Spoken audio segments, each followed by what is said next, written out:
What's up guys, your Doomsday here. Today we're back again, and in this video we're going to be playing some Xin Zhao in the jungle.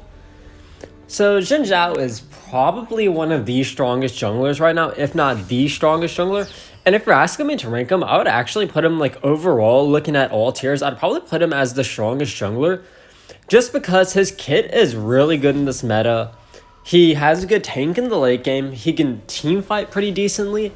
And the big thing, in my opinion, is that he's easy to use. He's not a super mechanically hard champ.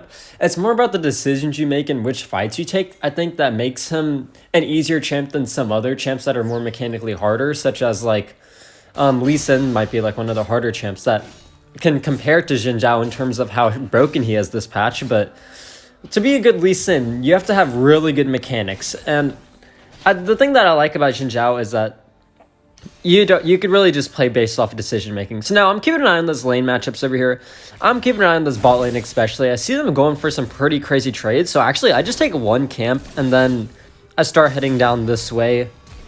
And I'm able to flash, pick up a kill. And actually when you're playing jungle, I would really keep an early eye on the side lanes, especially the solo lanes, and especially melee versus melee matchups and champs that love to play aggressive. So certain matchups, certain champs, they play super aggressive in lane early. So some of those champs include like Fiora or Aurelia or Riven. They all have really hard engages early on, and they always look for early trades. So as a jungler, I almost always keep an eye on these lane matchups over here to see what's going on. So I can see them going for a fight again.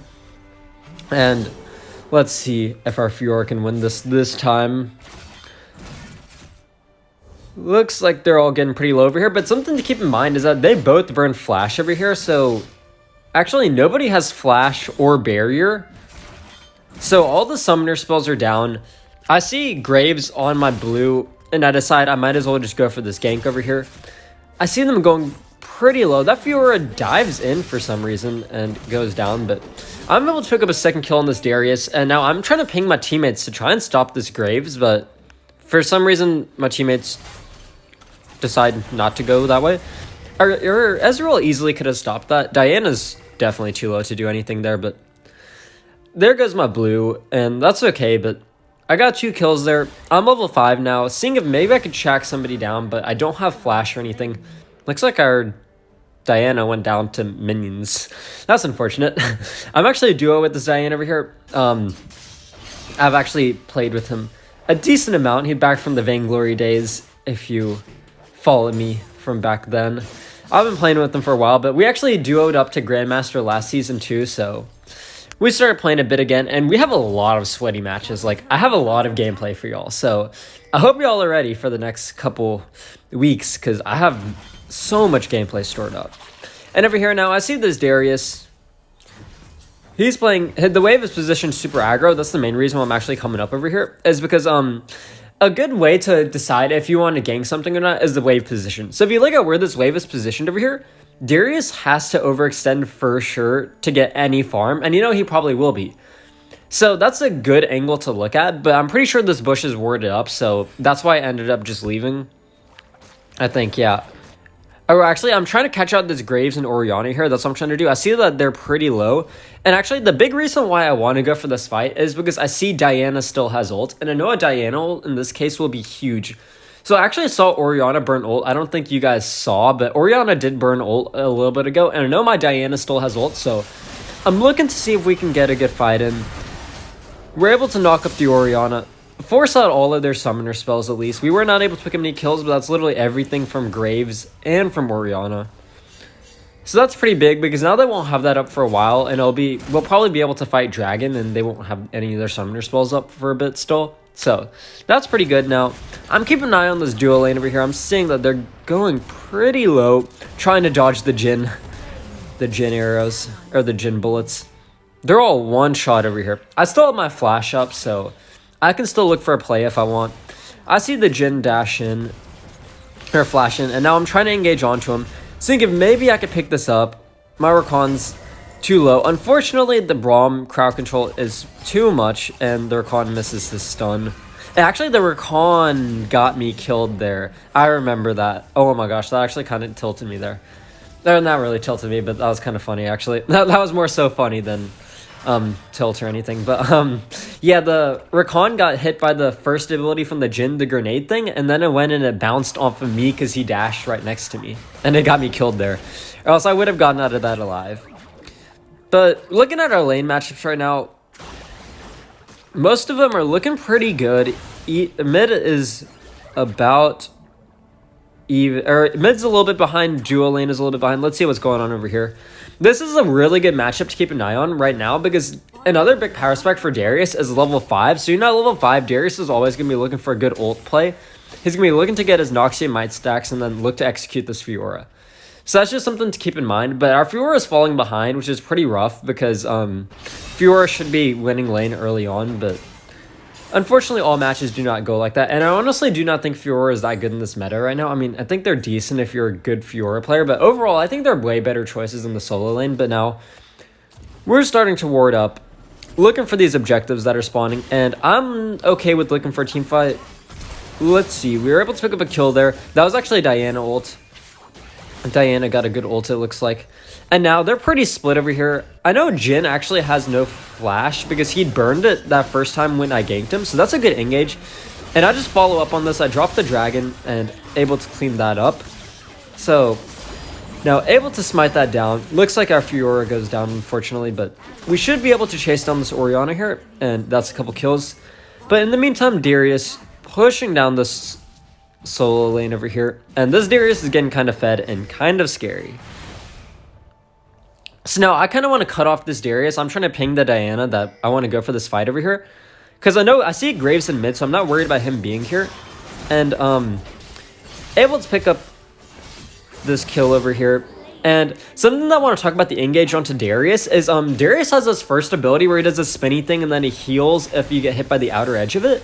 So something with Xin Zhao that you can actually do is you can actually use your dash. So Xin Zhao has his dash, you have your third ability, and sorry, I meant to be on this page so you can see my abilities and cooldowns and everything the entire time, but accidentally slipped my mind. But you have your dash for your third ability, and what you can do is you can use your dash ability to get onto the Darius right as they're using their first ability. That way they don't get any heal. So that's what I did there was I held my third ability until he used his first one, and then I used my third ability just to make sure that I didn't give him any extra heal and sustain. Because that's like look at that heal from Darius. That is a nasty amount of heal if you get hit by that. And that can completely change a fight with Darius because he gets that small bit of heal, he gets 1 or 2 more autos in, and then he ults you. And that's a really bad spot to be in. I actually wanted this Fiora to cut off the Darius. I wanted him to go for this engage, and I thought we could catch him out, but looks like Fiora doesn't want to go for that. And now, heading down here, the Fiora, I don't know what the Fiora is doing. But I'm heading back mid, actually. They're going pretty all out onto this Diana. Diana gets a good dash away, and that's a huge Braum ult. So I'm able to pick up 1 kill still, and my ultimate does save me. That was a huge ultimate by me. Oh, actually, it doesn't save me. That's really unfortunate. But I go down. I'm still able to pick up 1 kill at least, and I guess my duo lane does get the turret, but we do lose our mid turret. Looks like I don't know if our Fiora recalled or if they went down. I wouldn't be surprised if they went down. The Fiora was kind of trash-talking in draft already.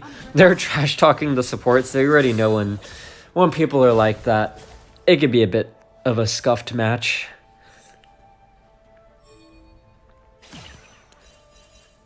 So now, just going back up to farm up my jungle, and for the rest of this match, my main target's I'm going to be looking for, really. I think the Jhin is the biggest target.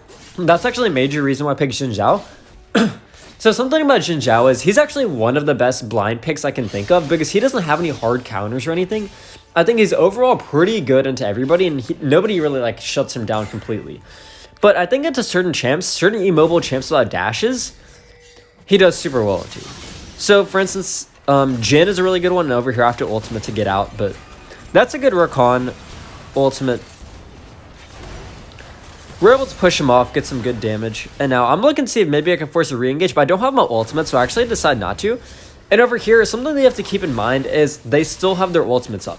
So in the middle of the match, you have to be able to recognize this, but looking at the enemy champs, what are the big enemy champs? You have an Orianna right here. There's an Orianna ult.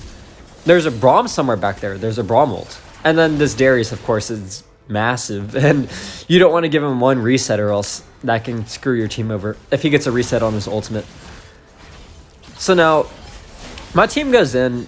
I'm pinging retreat. We should not do that because they still have their ultimates. Even though it looks like they're low health, I don't have my ultimate.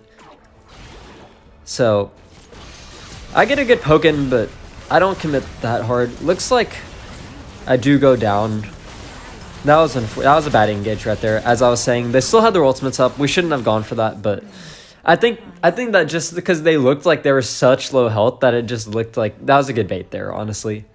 You can see how much of a game changer it is having all your ultimates up, especially when those ultimates are big crowd controller abilities. Those are the ultimates that you need to pay attention to. The stuns, the roots, the knockups. So the Braum ultimates, the Jin root, or the Orianna ultimate. Those are the huge abilities that will screw you over when you're playing somebody like Xin Zhao. But as I was saying, Xin Zhao really good into immobile champs. Jin, he's like one of the best champs into Jin in my opinion, just because Jin just can't get away from it. But yep, now we got a kill over there. Have to ult away. Looks like they should be able to pick up the Jin on this top side. That's a good charm. And now this Diana's trying to get away. That Braum passive is brutal too. That's something that you really have to consider as a diving champ too. You get knocked up by the Braum ult and then stunned by his passive, and that could be a pretty bad angle. So now our team's poking him away. I'm on my way back, trying to make it there. I need to wait for my ultimate cooldown. My ultimate cooldown is huge this game, just because of the Jin, the Orianna. It can negate so much damage. So that's actually the Braum ult, and that's huge there. So now I go for the hard engage. And you see, I kind of have to back off, but I'm able to get a good setup, and now back up again. Don't want to chase too far. It looks like our team still chased too far regardless, but maybe the Fiora can get a kill. That's a good kill there. I'm trying to dodge these Jin bullets. I live with 1 HP, and now at least we stopped them from doing the dragon. This Diana trying to get this Darius down. They're pretty low health, so they shouldn't be able to do the dragon, but I'm just resetting and I'll be on my way back.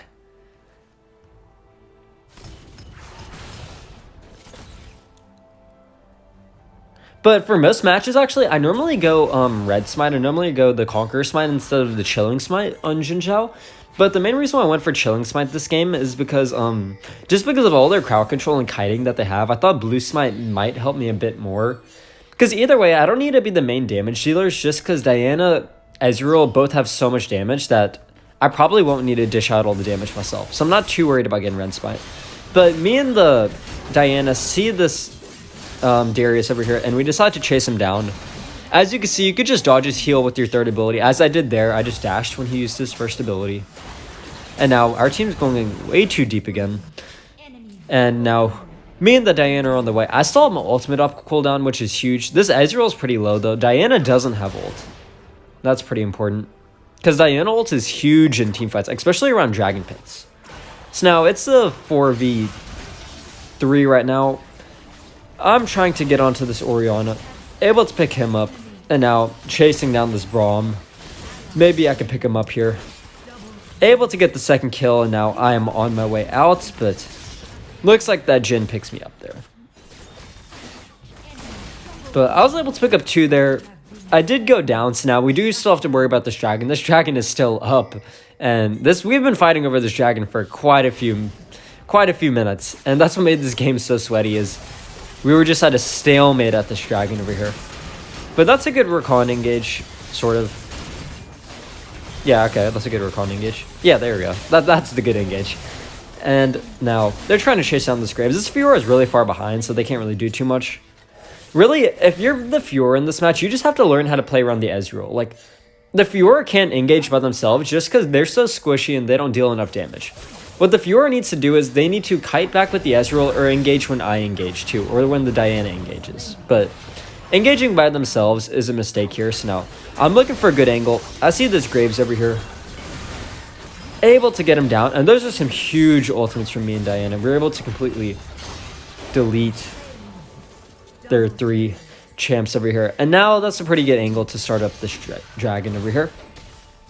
we got their jungler down, so just gotta watch out for this Xin, and it's really the Darius that we have to watch out for, especially Diana, because if Diana goes down to Darius and gives him his perk of Noxian Might stacks, that could be really bad. But now I'm telling him, just focus this dragon. I can smite it down because no jungler is around. No need to take the fight if we don't need to. So as you can see, the Fiora gets pulled, and you can see what happens when the Fiora engages by themselves. But look, this is why I love Xin Zhao with the Jhin. Jhin literally cannot get away from you. And now, what am I doing? I'm trying to run because I don't want to give Darius any heals or resets or anything. So we're able to crowd control him up, kite back to our team, and now I'm on the way out. Looks like they're trying to get out of there. Trying to help him out. That Braum actually helped the Diana escape. If the Braum wasn't there, that might have been pretty bad for Diana. But now, the next objective is spawning. I'm pinging, we should take the scuttle over here. Because getting the scuttle with the objective up is huge. Having this vision control, it's really, really important. So now we decide to start up the Baron. We see the Graves on top side. We have some pretty good warding there. Able to catch him out there, or see that he's over there, and now we start this up. So actually, looks like we don't have enough damage, but we just bait the fight instead, and able to take out one. And now it looks like we're seeing if we can maybe get another engage. We still have a lot of our ults off cooldown. We still have Diana ult. We still have my ult. So I know we can fight if we want to, but it looks like everybody's pretty low and they're looking to reset. So that was just a good pick off. Get a little bit of map control.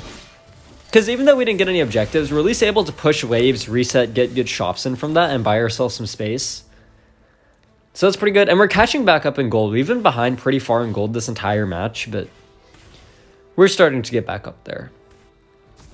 And really, you could tell that this is the big difference between team comps. Like, me and Diana can completely carry team fights. Ezreal, too, is really, really strong. So even though we're behind in gold, we can still win team fights. And that's something you need to recognize as a team is, can your team fight? Because even if you have a gold lead, if your team just doesn't have the front line you need, if they don't have the team fighting champs that they need, you just won't win team fights, even if you're ahead in gold. And that's what makes those comps trickier to play, because you have to be super careful about how you play them. So now I really want this turret, but they're all here. Can't really go for an engage, and I'm pinging retreat because diving underneath the turret, a big mistake unless we could take out the turret, so. Trying to bait him, trying to pull him out a bit, see if maybe we can get a good engage, but this Fiora wants to go and take that top wave. I'm pinging him, you can see I don't want to engage onto this, because I know we got to clear this top wave. Going for this fight over here, if we went for this fight over here and we lost it, that would be so brutal because we would lose the Baron, we would lose our top turret, and that put us in such a bad spot. But thankfully, Rakan was able to get out of that alive, because that could have been super bad. But now, we see this Darius going topside, actually. I think he's looking to 1v1 the Fiora. That's pretty smart from him, but now that he left, I can look for an engage, actually. So now, you can see me going onto their backline over here. Able to hard engage, and that was actually probably not good from the Darius. That was actually probably a mistake. Actually, that was a big mistake from the Darius, and let me explain why. It's because all the gold is on Darius. Darius probably has the most amount of gold on their team, or other than Jhin. But Darius has the bigger teamfight potential than Jhin. Darius can completely carry a teamfight, is the main thing. And when you have the most amount of gold on your team, you gotta realize that teams will probably still fight without you, so you just have to be aware. Like, you don't want your team fighting without you, because if you have the most amount of gold, you're supposed to be doing the most amount of damage, but if you're not there, that can completely throw you off. So now we're starting to get some turrets, starting to be able to match the turrets which they got on us. So I'm just split pushing the side lane over here. Xin Zhao, really good split pusher with the Baron buff. You can handle yourself well, you can 1v1, you could dive. Not a Darius now, not a Darius. Actually, I probably could dive him, actually. I think I could kill him, but it's not worth the risk, is what I'll say. It's not worth dying for. I might as well just go to mid lane and look for a good engage here. So we get the inhib. Looks like they're looking to end. I don't want to end, because we definitely cannot end, but for some reason, they still try and end. But at least we get out of that alive, which is pretty good. I'm able to get some damage onto the Graves, but I have to ult out. And as you can see, my ultimate gets so much value against the enemy team, but that was probably a misstep by me. That Graves cloud thing is so obnoxious to go against. Like, that might be one of the most annoying abilities, just because you lose, like, you can't target your abilities. And especially on Xin Zhao, because you can't target your third ability when inside of that mist. It's just really annoying to go against. In general, any champ doesn't like to go up against that. But now, looks like they get one pickoff, and now at this point, they just need to back up. The main reason why that pickoff was super important is because by denying them at least like one champ, now it's a 4v4, so they probably won't start up the Elder. If it was a 5v4, there's a good chance that they might have tried to force it, but good thing that we did get one kill. And now, see, look at that. Look how the Diana dashed into the Darius right as he used his first ability, so he didn't get any heals. That's pretty big, because now look at Darius. Darius is one shot, and they're able to pick him up. And that's completely huge, just negating him that extra heal. But unfortunately, we go down here, and now I respawn, and I'm on my way back, but I don't really know how much I can do here. I see this Graves here. Get the engage onto him. Seeing if maybe I could chase him down, but he's too fast with all of his dashes. Now I'm pinging retreat because the Orion is missing, the Braum is missing. Don't want to get caught out. Plus, we need to clear waves too, so this is pretty risky. But, ooh, that's actually a good Rakan engage. That was good, though. The Graves stepped out too far. I think we're going to lose inhib for this, unfortunately. But at least we denied them any chance at Elder, so that's a... I mean, that could be a worse trade. I don't really know. Elder versus Baron, or Elder versus an inhib in this game. Honestly, I think the Elder is more worth it than the inhib in this match. And the reason why I'll explain for that is because actually the inhib that we lost is on the Baron side. And that's really key because once this Elder goes down here, the only objective that's going to be up is this Baron. So it's actually more, first let's watch this team fight, then I'll explain. It's actually more valuable to get a inhib on the opposite side of the Baron. Because imagine if we got top inhib here, like if they got top inhib, our top wave would always be pushing into us, and that would be so bad. But our team's going for the full-on engage here. I kind of just wanted to finish off the dragon, but they choose to hard engage. I'm tracking down this Jhin, and there is no running. There is no running as a Jhin. I'm on my way back to the dragon. I dropped the dragon to go to the team fight. They pick it up, but we're still able to wipe them. We get 4 of them. Looks like we're able to pick up this Graves too, and should be able to push to end. But as I was saying, if we get this top, if we lose our top inhib over here, this wave would be always pushed in. So when this wave is pushed in, they could force a 5v4 a Baron. So that's why losing that inhib is actually really bad compared to losing this inhib. At least it's on the same side as Baron. So even if somebody has to clear this wave, they could still make it to a Baron fight. But you can't do that from all the way over here. So that's just something to consider when, like, just something to keep in mind, really. But we're able to end there, and that ended up being a really sweaty match, but I have even sweatier matches. So if you're enjoying, make sure to like and subscribe and comment down below, and I'll see y'all in the next video.